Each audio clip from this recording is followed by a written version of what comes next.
Bonjour, alors mon nom est Dania Versailles, comme est indiqué dans la programmation. Ça me fait plaisir de modérer ce deuxième panel et j'ai le plaisir d'introduire Dr. Marie-Hélène Chaumienne, who is an associate professor at the Faculty of Medicine and holds a research chair on the Francophone world at the University of Ottawa, specifically focusing on the health of Francophone immigrants and refugees from sub-Saharan Africa. Alors, sans plus tarder, je vous cède la parole. Dr. Chaumienne, merci. Alors, merci Dania, merci Jude de m'avoir invitée. Ça fait vraiment plaisir d'être là avec tout le monde et j'avoue que c'est un grand honneur pour moi d'être ici et puis de présenter. Et je ne sais pas si je dois m'excuser que je suis blanche, mais soyez rassurés, je suis une alliée indéfectible. Alors, ma présentation sera en français parce que moi, je défends et je milite pour la francophonie minoritaire. Donc, c'est certainement pas du même degré que ce que vous vivez comme le racisme que vous vivez de façon régulière, mais c'est quand même aussi une certaine discrimination et certaines petites micro-agressions. Alors, donc, je vais vous présenter un petit peu sur les maladies chroniques et les maladies infectieuses. Donc, chez les personnes noires, on va pouvoir aller un petit peu plus vite parce que beaucoup des déterminants structurels ont déjà été couverts de façon extensive, dernièrement par le professeur Dryden. Donc, comme vous voyez, les inégalités en matière de santé et mortalité, on se base sur... Ah, c'est vrai, pardon. Se base sur un document de Statistique Canada qui est sorti en 2023. On a un taux de mortalité qui est prématuré et supérieur à la moyenne nationale. Les principales causes de décès dans la population noire, c'est les maladies cardiovasculaires, la maladie d'Alzheimer qui se retrouve en deuxième position pour les femmes, les accidents vasculaires cérébraux, le diabète et le cancer, notamment sein, prostate, comme vous savez. Le risque de mortalité, on le retrouve beaucoup plus élevé aussi pour le VIH. Il est à peu près 6 fois plus élevé chez les femmes et 2,5 fois plus élevé chez les hommes quand on ajuste pour tous les facteurs confondants. Et pour les cancers ou les maladies cardiovasculaires, le diabète, les lymphomes, il est de 1,5 à 2 fois plus élevé tant chez les hommes que chez les femmes. Donc vraiment des disparités qui sont majeures et qui peuvent parfois s'expliquer peut-être par une prévalence accrue, mais certainement tous les déterminants structurels dont on a parlé précédemment viennent jouer un rôle, qui viennent exacerber ces maladies chroniques. Et donc cette dimension structurelle des maladies chroniques est claire. Alors cette diapo, j'ai trouvé intéressante, elle rapporte, ça a été publié en 2025, elle rapporte les taux d'hospitalisation évitables selon les groupes racisés au Canada. Évitables voulant dire que toutes les personnes qui se sont présentées, qui ont été hospitalisées, donc présentées à l'urgence, et essentiellement sont définies comme ceux qui ont par exemple l'hypertension, le diabète ou l'asthme. Et ce qu'on voit ici, ce qui est quand même... ouais. Je ne sais pas où est-ce qu'il est. En fait, ce que vous voyez, c'est que la ligne rouge, c'est la population noire. La ligne grise est... Ah, merci. Il faut appuyer plus fort. Ah, non, je suis nulle. Ah, voilà. Okay. Donc ici, ça, ce sont tous les groupes racisés sont ici. Les non racisés sont en gris. Et la ligne rouge est celle de la population noire. Donc, malgré tout, on voit que donc les hospitalisations évitables, c'est essentiellement la portée par la population noire. Comment expliquer ça alors que les autres groupes racisés ne s'y retrouvent pas? Notre première pensée, notre analyse, c'est que vraiment, c'est ce manque d'accès aux soins primaires, parce que si l'hypertension, le diabète sont bien pris en charge en soins primaires, on ne se retrouvera pas à l'hôpital. Et deuxièmement, ce qu'on sait aussi, c'est que dans la population noire, il y a à peine 70% de la population qui a un médecin de famille versus 80% dans la population caucasienne. Donc, une diapositive, je pense, qui est très parlante. Donc, les déterminants structurels, je pense qu'on en a parlé déjà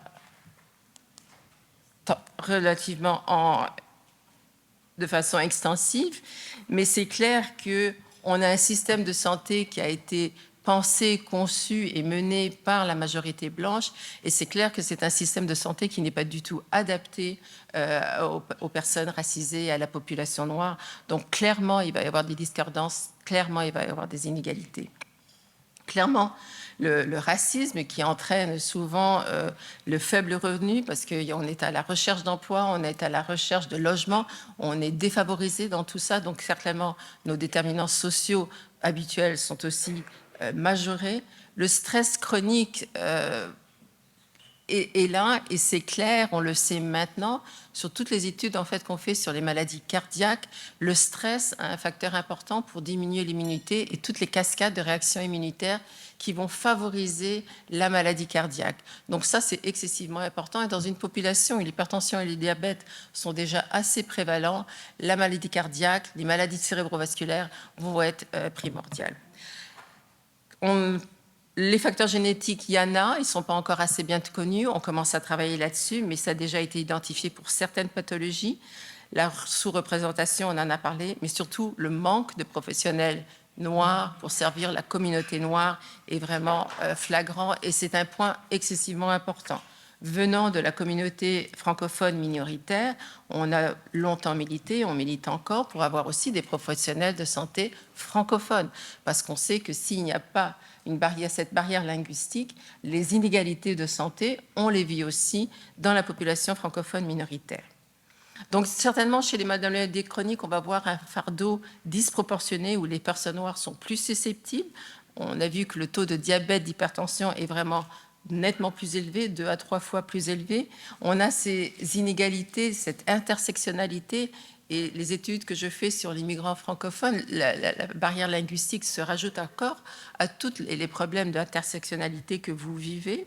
Et tout ça, on l'a vu, on le sait depuis longtemps, hein, depuis déjà dans les années 96 pour les personnes immigrantes, les diagnostics tardifs, le peu d'accès ou le recours à la médecine préventive, aux tests de dépistage, la sous-utilisation de ces soins préventifs aussi vont favoriser le fait que vont se développer les maladies chroniques, notamment les cancers, qui sont quand même aussi assez gravissimes. On retrouve aussi, et c'est intéressant, cette double inégalité dans l'hypertension et le diabète. Donc l'hypertension va survenir de façon plus tôt et plus grave.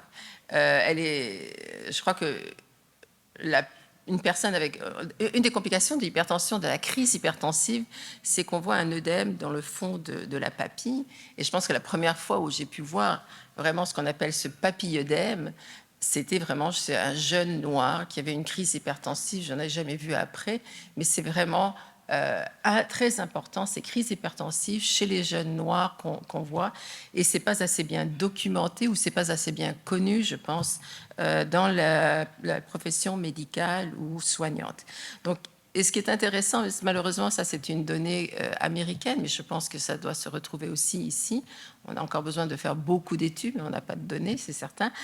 Même quand elle est contrôlée, elle est simplement contrôlée dans 30% des cas dans la population noire. Dans la population caucasienne, c'est peut-être 60 à 70%, mais c'est quand même très, très faible. Donc, il y a un problème de compliance. Donc, certainement, le fait qu'il n'y a pas de confiance vis-à-vis des médecins qui nous suivent, vis-à-vis du système, du fait qu'on ne vienne pas pour des suivis de façon continue, va faire en sorte qu'il va y avoir toutes ces complications. Et si on allie hypertension, diabète, c'est la recette magique pour faire des accidents cérébrovasculaires, pour faire des maladies cardiaques, pour faire de l'insuffisance rénale et pour faire les démences vasculaires. Donc les facteurs de risque, bon, il y a les facteurs génétiques, certes, mais il y a aussi les styles de vie qui viennent avec des fois des revenus plus faibles, le régime, l'activité physique, le tabagisme, etc. Et comme on a parlé, le stress, qui est un facteur majeur. Et comme je disais, les modèles de soins ne sont vraiment pas du tout adaptés à la population noire. Donc cette double inégalité, où on a un risque beaucoup plus élevé dans la population noire, mais on a vraiment une moins bonne prise en charge et quand même significative. Les maladies infectieuses aussi, on retrouve aussi des inégalités. On a vu déjà les inégalités de la mortalité pour le VIH. Un manifeste We Can't Breathe va mettre en exergue toutes ces inégalités que vivent les communautés noires vis-à-vis du VIH. Les facteurs clés sont toujours les mêmes, le racisme, la stigmatisation, le manque de ressources. Et on l'a vu aussi avec la Covid-19, comment elle a frappé de façon massive toutes les populations noires à cause de différents facteurs, la surexposition dans les travaux essentiels qu'ils faisaient et les logements surpeuplés, peut-être une sensibilité, mais aussi le fait que cette population vive l'hypertension et le diabète, les exposait doublement à la Covid-19 de façon gravissime, avec des complications majeures. La faible vaccination aussi qu'on retrouve dans ces populations qui viennent aussi d'un passé historique, les vaccinations, et donc beaucoup de méfiance, et ça on a besoin vraiment, la Covid nous l'a montré, vraiment de travaux au niveau communautaire. Ah merde, c'est vrai, pardon. L'injustice structurelle, on va passer à l'anémie falciforme. Alors la drépanocytose, comme on la connaît, est la maladie héréditaire la plus répandue dans le monde entier. Au Canada, plus de 6000 personnes sont affectées, et sans compter les milliers de porteurs qui ignorent ce statut. C'est une condition qui est souvent négligée, mal connue de la profession médicale, des professions soignantes, et aussi qui est très peu recherchée, et donc on appelle ça une maladie négligée. On sait que les personnes atteintes vont aussi vivre des inégalités. La crise drépanocytaire se manifeste par une forte douleur, et souvent cette douleur est vraiment mal prise en compte, surtout dans les urgences. On pense que ce sont des personnes qui sont à la recherche de drogues, d'opioïdes pour les douleurs, et donc ce sont des soupçons infondés. Un des traitements essentiels dans la drépanocytose, c'est la transfusion sanguine.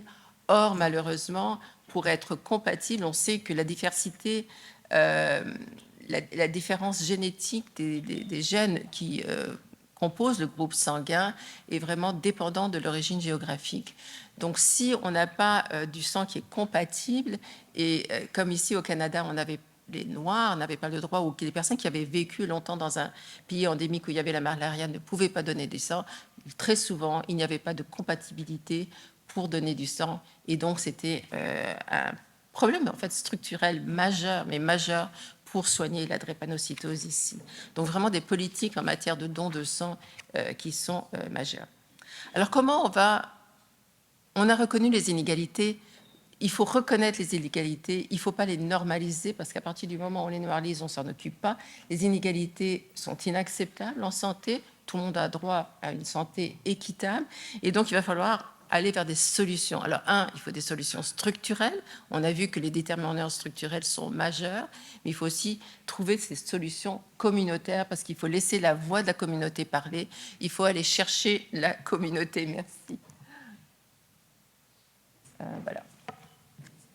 Et les études l'ont montré, quand on a regardé la Covid-19, on voyait qu'on n'arrivait pas à pénétrer et qu'il y avait tellement une importance, une différence significative de mortalité et morbidité due à la Covid-19 dans les populations défavorisées noires. On a vu que c'était les interventions communautaires qui faisaient la différence. Mais il faut aller les écouter, hein, comme disait la jeune fille, il faut écouter les Noirs. Donc reconnaître le racisme comme un déterminant de santé majeur, combler les lacunes de données, et ça, je peux vous dire que c'est un défi majeur. Il faut recueillir les données sur la race et l'ethnicité dans les données administratives de santé. On ne pourra pas. Pour la francophonie, on a encore du mal à recueillir la donnée de la variable linguistique français pour pouvoir faire des études et démontrer les inégalités. Il faut pouvoir les démontrer, ces inégalités. Si on n'a pas démontré les inégalités, on ne peut pas résoudre le problème.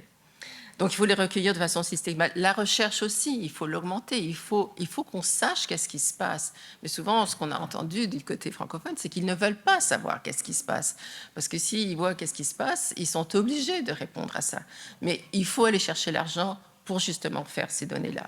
Donc, les organisations communautaires, les partenariats communautaires, les approches de santé publique, la représentation des professionnels de santé noirs, améliorer la formation, mais surtout aussi inclure des patients partenaires dans les curriculums des facultés afin que la voix des patients soit là et dans les politiques. Donc il faut aller les chercher, il faut les inclure et on en parlait tantôt, je pense qu'il faut aller jusqu'à ce qu'on, comme on fait les États-Unis, une faculté de médecine noire, une université noire.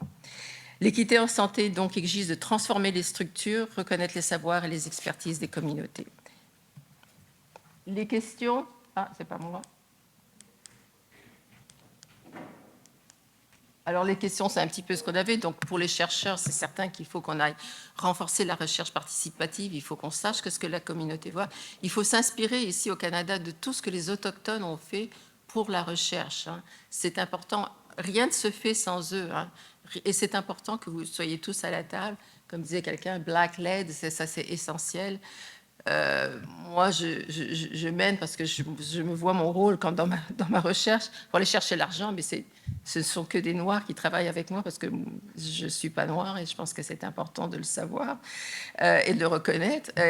Voir quelles sont les données qui manquent pour les décideurs. Donc, il faut vraiment cette représentation noire dans la conception et l'évaluation des politiques de santé. Alors, certainement, il faut qu'ils soient tous à la table. Les stratégies qu'on peut aller chercher pour avoir un accès équitable à la prévention, au dépistage, au traitement.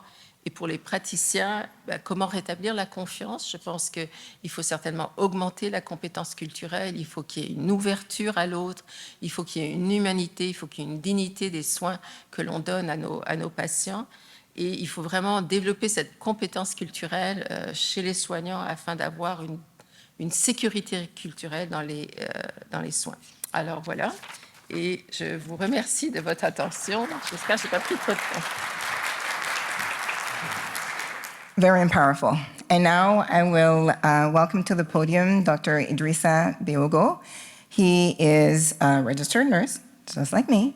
Il est professeur agréé à l'École des sciences infirmières, Faculté des sciences de la santé de l'Université d'Ottawa et directeur du laboratoire sur l'équité en santé des aînés. Health Equity for Age Lab. And Idrissa, I will welcome you to the podium because the clock is ticking. Welcome. Merci, bonjour tout le monde. Donc, vous serez bien servi en français pour ce panel-là. Moi, c'est Idrissa Beogo, comme on l'a dit, je suis infirmier. Donc, j'ai été préposé aux bénéficiaires, je suis infirmier et j'enseigne les sciences infirmières à l'École des sciences infirmières. Donc, vous comprenez pourquoi j'introduis la santé des personnes âgées. J'introduis cette thématique aussi parce que, à ce que je cherche, la probabilité de vieillir est égale à 1, comme disent les statisticiens. Et dans notre salle, nous allons tous vieillir. Je pense que ça devrait vous intéresser. Je pense aussi que ça devrait vous intéresser. Si la santé des femmes ne vous intéresse pas, c'est peut-être correct. La santé des enfants ne vous intéresse pas, c'est peut-être correct. Mais la santé des personnes âgées, ça s'en vient. Ça s'en vient. Donc, s'il vous plaît, je voudrais, avant de commencer, dire merci. Je sais que Dr. Jude va le faire peut-être après. Si cette journée a lieu, c'est parce que vous êtes là, sans doute. Mais beaucoup de monde ont mis les mains à la pâte pour que cette journée ait lieu. Et puis, je vois qu'il y a une grande représentativité du Centre intelligent pour la santé des Noirs, les membres. Je ne voudrais pas citer nommément. Merci pour votre présence. Je voudrais aussi dire merci quand même à nos sénatrices, Dr. Marie-Françoise Mégy et Dr. Berry. Et il se trouve que, par coïncidence, elles sont toutes des médecins. Donc, bon, en tout cas, ça devrait aussi les intéresser. Et j'espère beaucoup de questions de leur part également. Ceci étant, la santé des personnes âgées, de façon générale, et noires en particulier, une grosse thématique, malheureusement, qui est quand même occultée. Et je vous dirai pourquoi. Vous savez qu'au Canada, nous avons atteint ce qu'on appelle la société âgée, Aging Society, comme le définit l'Organisation mondiale de la santé. Il me semble que c'est 19%, mais je pense qu'on a déjà atteint les 20-21% à l'échelle du pays. Et je sais qu'au Québec, on a au moins atteint les 20% de personnes âgées de plus de 65 ans, enfin de 65 ans et plus. C'est important aussi de savoir que c'est vrai que notre espérance de vie à la naissance est d'à peu près 82-83, mais nous pouvons vivre 21 ans après 65 ans et 15 ans en bonne santé. Donc, ça veut dire qu'à un certain moment, ce soit Alzheimer qui nous dit bonjour ou c'est une autre pathologie, là. Ce qu'on observe en termes de pattern, et ça s'observe au coin de la rue, c'est que le vieillissement est devenu multiculturel. Parce que notre société est multiculturelle. S'il y a des Arabes, des Asiatiques, des Autochtones qui vieillissent ou qui ont déjà atteint les 65 ans, il y a aussi les personnes noires. Les personnes noires, de façon générale, c'est 4,3% à l'échelle du pays. C'est 1 500 600 700, on ne sait pas très bien, mais en tout cas, c'est dans ce range-là. Quelque chose de très important à prendre en compte aussi, c'est que de 2001 à 2021, selon Statistique Canada, et si Statistique Canada est dans la salle, merci pour ces données-là, c'est 125% d'augmentation de 2001 à 2021 de la population noire. Je dis merci à Statistique Canada et à Santé publique Canada pour la simple raison que, on ne dit jamais assez, je ne fais pas de la pub, mais le Centre interdisciplinaire pour la santé des Noirs, c'est le plus grand centre, c'est le centre le plus actif, qui a produit énormément depuis ces 4-5 dernières années. Parce qu'il y a 4 ans, nous utilisons des proxys, la littérature des États-Unis, mais quand même, on peut insérer quelques références dans tous nos projets, des références des produits du Centre interdisciplinaire pour la santé des Noirs et bien d'autres chercheurs aussi à travers le pays.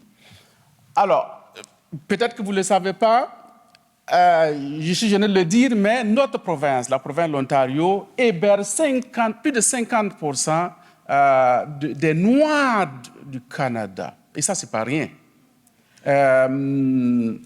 Et quelque chose de très important également, 7,3% des personnes noires sont âgées de plus de 65 ans. Donc, ça vaut la peine quand même de s'y pencher, ça vaut la peine quand même de faire le plaidoyer autour de la recherche sur les personnes âgées noires, des personnes âgées de façon générale, parce que quoi qu'on dise, nous aimons plus nos enfants que nos aînés, et ça, c'est vraiment dommage. Mais en tout cas, je ne fais pas du plaidoyer, mais ça vaut la peine de s'y pencher. J'ai essayé de voir, pour soutenir le fait qu'il n'y a pas beaucoup de recherches sur les personnes âgées noires, et vous verrez que en utilisant juste ce qu'on appelle le vocabulaire libre qu'on utilise au niveau du baccalauréat, lorsqu'on croise personnes âgées, noires et Canada, c'est vrai que c'est une seule base de données, mais on se retrouve avec 26 études. Mais en réalité, c'est 8 études, parce que les 26, la différence, c'est ce que les bibliothécaires appellent le bruit. Donc, il y a très peu d'études sur les personnes âgées noires au Canada. Et ça, c'est vraiment important. Vous savez également que, je pense qu'on l'a dit, dans le premier et le présent panel avec Dr. Chaumienne, il y a 2 grosses maladies qui concernent les personnes noires de façon générale, c'est le diabète et l'hypertension. Naturellement, il y a aussi le cancer des seins, la prostate, etc. Mais encore une fois, vous verrez que j'ai rencontré 8 études qui concernent le diabète. Et quand je croise Canada, personnes âgées et diabète. En réalité, il n'y en a pas plus de 6 parce que le reste, c'est le bruit aussi. C'est vraiment important de le souligner pour montrer en quoi il y a très peu d'études concernant la problématique des personnes âgées noires. Donc, bienvenue. Il faut saluer l'arrivée du Centre interdisciplinaire pour la santé des Noirs. Il faut saluer également d'autres instituts qui travaillent sur la santé des personnes noires. Ça vient de l'Agence de santé publique du Canada. Vous voyez que lorsqu'on prend de l'âge, il y a beaucoup de pathologies qui sont associées. Je prends juste deux exemples. C'est par exemple l'hypertension et le diabète. À l'échelle du Canada, l'hypertension, après 65 ans, à 65 ans et plus, c'est à peu près 66% des personnes qui sont concernées. Pour le diabète, c'est à peu près 27% des personnes qui sont concernées. Alors, la proportion des personnes noires qui ont le diabète, c'est 2 fois plus. Quand on compare les noirs aux blancs, c'est 2 fois plus. Ça voudrait dire quoi? Que si on remonte et qu'on fait une analyse, on fait une analyse ségrégée, on se rendra compte que ce taux va être évidemment plus haut pour les personnes âgées noires de plus de 65 ans. Je ne fais pas du plaidoyer encore une fois, mais ça vaut la peine, s'il y a des décideurs publics dans la salle, de s'y pencher et de voir dans quelle mesure on pourrait booster la recherche sur les personnes âgées noires. C'est très important pour la simple raison que, alors, vous savez que notre budget tel que constitué, nous dépensons autour de 35-40%, et ça c'est valable pour toutes les provinces. Donc nous dépensons autour de 35% pour la santé. Si vous laissez les personnes noires dans cet état, dans 40 ans, nous allons pulvériser peut-être 50-60% pour la simple raison que ce sont des personnes en majorité malades. Je vous le dirai pourquoi. Ça, c'est ce qu'on appelle le Healthy Immigrant Effect. Donc, pour dire en termes simples, les personnes noires immigrantes de façon générale, et noires pour notre contexte, lorsqu'ils arrivent au Canada, ils sont en très bonne santé. Pour la simple raison que les critères de sélection mettent l'emphase sur la santé. Donc, on recrute des candidats sains. Sauf que lorsqu'ils arrivent, au bout de 10 ans, selon la littérature, encore une fois, c'est une littérature majoritairement américaine, il y en a encore peu ici. Au bout de 10 ans, leur santé est dégradée et ils sont plus malades que les personnes, la majorité. On l'attribue à bien de facteurs comme le fait, lorsqu'on arrive, on est obligé de chercher à payer les factures, donc de faire du travail qui implique les muscles, le squelette, etc. Le racisme, le phénomène de sandwich, le froid, on ne le dit pas assez, mais quand même. Et puis bien d'autres choses, telles que l'accès aux soins, comme le disait Dr Chaumienne. J'ai essayé de vous présenter ça en 1 minute parce qu'on me dit d'arrêter.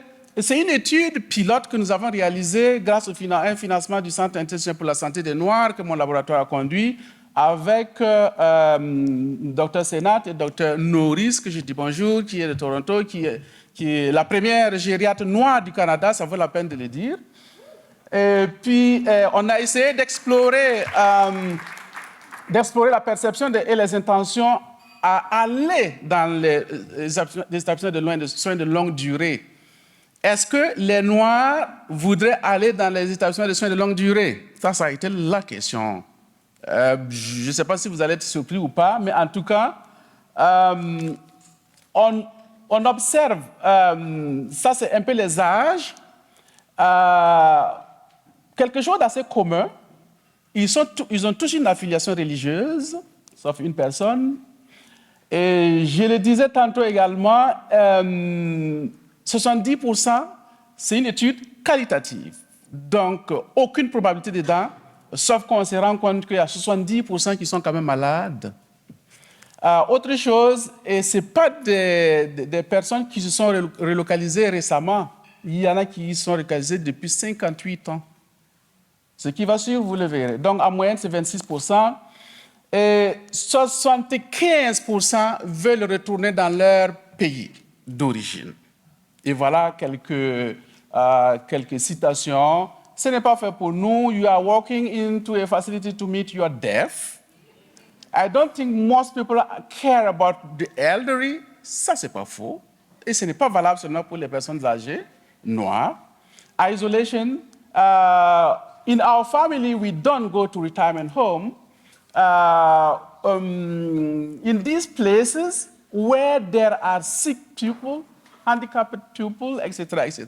Donc, on pense que ce sont les personnes handicapées, etc., qui y vont. Je termine généralement par ça pour dire que si nous sommes dans cette salle, si nous sommes dans un Canada moderne, c'est à cause de ces personnes âgées qui sont présentement dans les stations de soins de longue durée. Une pensée positive pour eux. Retournons là au moins l'ascenseur et aimons-les et pensons à investir beaucoup, à faire beaucoup de recherches pour eux et donnons-leur des endroits pour leur dernier séjour de façon paisible. Merci.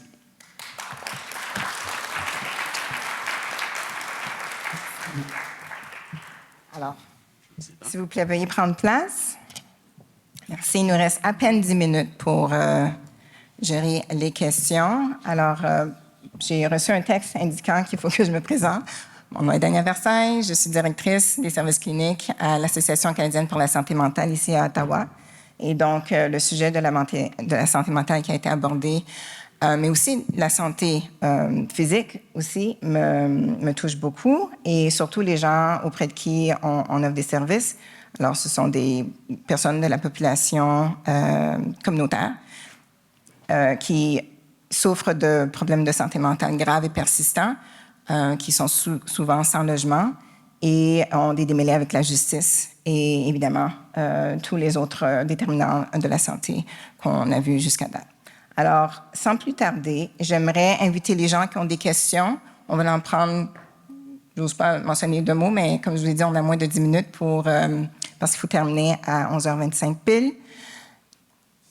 11h25? C'est ça. Et à venir au micro pour poser vos questions en français ou en anglais. J'ai une question pour vous. Dr. Soumienne, Dr. Béogo. Dr. Béogo? Oui? Excellent. What one local policy or practice would most reduce chronic disease in the Black communities?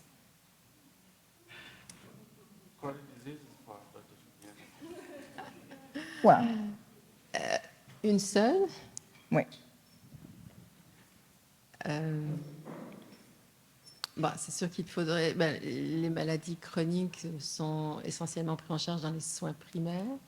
Donc, il faudrait certainement avoir plus de médecins de famille, 2, plus de médecins de famille noirs, 3, je pense qu'il faut quand même sensibiliser les communautés. Ma recherche, je travaille surtout avec les communautés. Je me rends compte qu'il y a beaucoup de connaissances, mais il y a aussi beaucoup de méconnaissances pour le suivi, le dépistage, le droit à la santé. C'est certain que mes immigrants francophones sont surtout des immigrants d'Afrique, ce sont des immigrants récents. Donc le droit à la santé n'existe pas dans leur concept de la maladie. Les concepts de la maladie sont différents, mais les choses pour changer, ça prend du temps. Comme je vous dis, moi, ce que je vois du côté des francophones où on a milité pour avoir des professionnels de santé francophones, ça fait 20 ans et puis les choses changent, mais les choses ne changent pas vite. Alors, soyez patients. Je pense qu'il faut simplement démarrer la machine comme vous êtes en train de faire. Il faut certainement accélérer parce que les inégalités chez vous sont majeures. Mais je pense que si une politique de santé, une politique publique, une politique gouvernementale est importante, c'est vraiment des fonds pour développer le nombre de professionnels de santé noirs. En attendant, on essaye de développer la compétence culturelle chez nos étudiants. C'est pas évident, c'est pas facile. Moi, j'amène des étudiants au Bénin depuis 20 ans. Je pense que ce genre de choses aide. Ils voient d'abord, c'est quoi les déterminants sociaux de la santé. 2, ils voient une autre culture, ils voient la problématique en Afrique. 2, je pense qu'il faut que les institutions, ce que je vois dans les hôpitaux, c'est que, ou dans l'université, on nous fait faire des modules sur les biais implicites, mais c'est bien beau de faire des modules, il suffit de cocher la case et c'est fait. Mais il faut qu'en pratique, les choses changent dans les institutions. Elles ne changent pas. Dans l'hôpital où je suis, on fait plein de choses, puis on coche des cases, mais sur le terrain, les choses ne changent pas. Donc, il faut vraiment ne pas être vraiment très, très, très vigilant. Et c'est une bataille qui est longue, mais c'est toujours une bataille. OK, merci. Et, chers collègues, Idrissa, what urgent care or social supports are missing for Black seniors here in our communities? I'm sorry to say that everything is missing. In fact, you certainly know that even for white or other adults, in fact, they don't want to go to long-term care. This has been shown by the last census. I think it was 2022 or 23. About 90 to 95% of Canadians don't want to move to long-term care. They want to stay at home for as long as they can. Fortunately, we still need to answer some questions. In fact, PSWs, most of them are blacks, but in our study, although it's exploratory study, we noticed that blacks don't want to move to long-term care. This is kind of contradictory. But anyway, first, even PSW, they are not well paid. You certainly remember the problem between the federal government and the provincial government about data, about the number of beds in long-term care. There's no government throughout Canada, to my knowledge. I know Manitoba, I know Quebec, I know Ontario. No one wants to build an additional bed in long-term care. I don't know why. And for the last 5 years, they cut almost 500 beds in long-term care in Quebec, for example, due to COVID, due to etc. But that's the fact. And, yes. If I can just add, I think, I think it's community, and that's really where the answer lies. I mean, the community is there, and we need to support the communities. From what I hear, it's really this spirit of the village. The community is their village, and this is where they like to be. Of course, they can always go back to wherever they come from, but it's not easy. But I think we need to support the communities. We need to give the services in the communities, and that would definitely make a big, big difference. And support the caregivers. J'ajoute encore une fois qu'il nous faut beaucoup faire de la recherche parce que 75% veulent retourner, mais écoutez, le retour, c'est pas évident. Hein? Et après 60 ans ici, vous allez retourner où? Où? Pour quel système? On peut se plaindre de notre système, mais il est robuste. Là.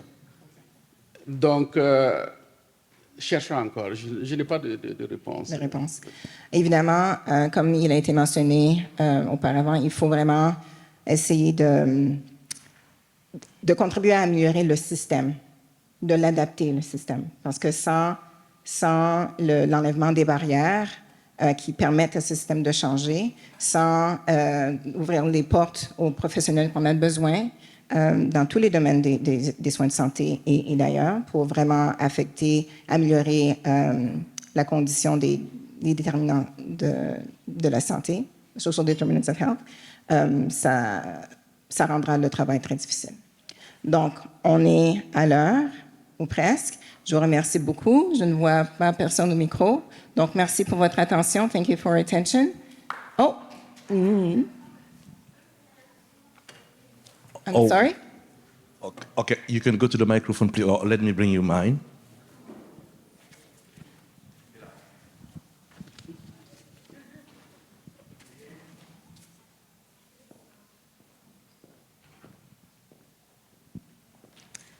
Alors bonjour, mon nom c'est Inwa Hawa, je travaille avec le comité du sida d'Ottawa comme gestionnaire de programmes d'éducation et prévention. C'est vraiment dommage que la communauté n'a pas pensé au VIH-Sida. Pourtant, le VIH-Sida n'a pas oublié la communauté noire. D'autant plus qu'on est seulement 4 à 5% de la population canadienne. Et on est à 25% de prévalence de VIH. Et dans les 65 000 Canadiens qui vivent avec le VIH, 65% vieillissent avec le VIH, dont la communauté noire. Et en Ontario, avec la nouvelle diagnostic, 70% compte pour les femmes noires. 70%. Et on vient de voir le docteur Chimé parler que la prévalence de mort chez la femme noire, lorsqu'il s'agit de la maladie infectieuse, est 6% plus élevée que les autres femmes et 2% plus élevé pour les hommes noirs. On parle de la santé mentale. Qu'est-ce qui amène la santé mentale? Parce que là, il faut vraiment parler des choses qui rendent les gens inconfortables. Le racisme dont le docteur Soumeria a parlé. Anti-black is very important. That's why people are sick. From their core, they are sick. C'est le racisme qui rend les gens malades. Et vous esquivez cette question au lieu de rentrer vraiment en dedans et analyser bien. Parce que lorsqu'on reconnaît que le racisme a un problème, donc il faut endommager les gens. Il faut ramener les ressources. Donc moi, je ne suis pas venue ici pour que quelqu'un m'aime. Moi, je suis venue parce que je travaille dans le VIH-Sida et les problématiques du racisme a été vraiment analysée gauche-droite, en haut, en bas, par le département, les gens qui travaillent dans le VIH-Sida. Parce qu'on sait que ce n'est pas le virus en tant que tel qui amène la maladie, les déterminants de la santé dont on a parlé, et que le plus grand, c'est le racisme. Donc, c'est ça. Merci. Merci beaucoup. Les commentaires étaient poignants. Alors, je cède le micro. Merci aux invités. Je cède le micro au maître. Merci. Merci d'applaudir très fort pour ce deuxième panel. En vous rassurant, Dr Chomienne, ne vous excusez pas d'être blanche. C'est ce qui fonde la réalité, la richesse du Canada et toute la différence entre le Canada et l'Afrique du Sud de Peter Botta. C'est toute la différence parce que nous avons cette richesse de vous avoir parmi nous et ça nous fait énormément plaisir.